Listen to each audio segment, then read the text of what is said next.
నిర్మల్ జిల్లా భైంసా డివిజన్లోని పలు రైస్ మిల్లుల్లో అవినీతి అక్రమాలు జరుగుతున్నాయని ఆరోపిస్తూ బీజేపీ నాయకులు కపిల్ బాలాజీ సూత్రవే సబ్ కలెక్టర్ కార్యాలయంలో నిర్వహించిన ప్రజావాణి కార్యక్రమంలో ఫిర్యాదు చేశారు.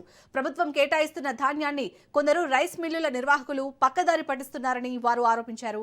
అంతేకాకుండా బ్లాక్ లిస్ట్ లో ఉన్న డిఫాల్టర్ రైస్ మిల్లులకు కూడా ప్రభుత్వం ధాన్యం కేటాయిస్తుందని పేర్కొన్నారు. ఈ వ్యవహారంపై అధికారులు సమగ్ర విచారణ జరిపి అక్రమాలకు పాల్పడిన వారిపై కఠిన చర్యలు తీసుకోవాలని బీజేపీ నాయకులు సబ్ కలెక్టర్ను కోరారు.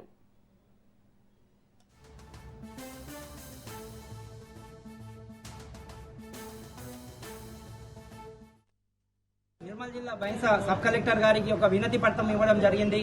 ఎందుకంటే రైతులు కష్టపడి ఏదైతే పంట పండించారో ఆ ధాన్యాన్ని రైస్ మిల్లులకు మీరు ప్రభుత్వం నుంచి వాళ్లకు అలర్ట్ ఇస్తున్నారు కానీ వాళ్ళ దగ్గర యాక్చువల్గా ఆ ధాన్యం ఉందా మీరు కనుక్కుంటలేరు.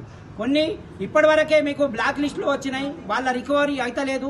కొత్త రైస్ మిల్లులు కూడా తీసుకున్నారు కదా, వాళ్ళు కూడా అదే రీతిలో ఆ బ్లాక్ మార్కెట్లో అమ్ముకొని సొమ్ము చేసుకొని వాళ్ళు ప్రజల యొక్క సొమ్మును దోపిడీ చేయడానికి ప్రయత్నిస్తున్నారు.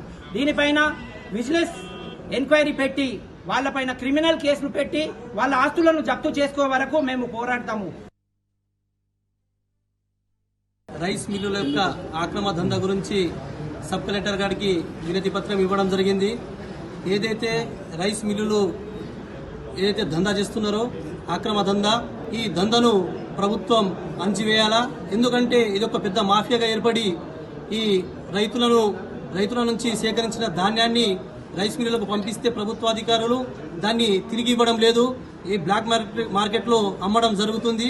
దీని వెనుక పెద్ద రాజకీయ హస్తం ఉంది అని మేము చెప్పడం జరుగుతుంది.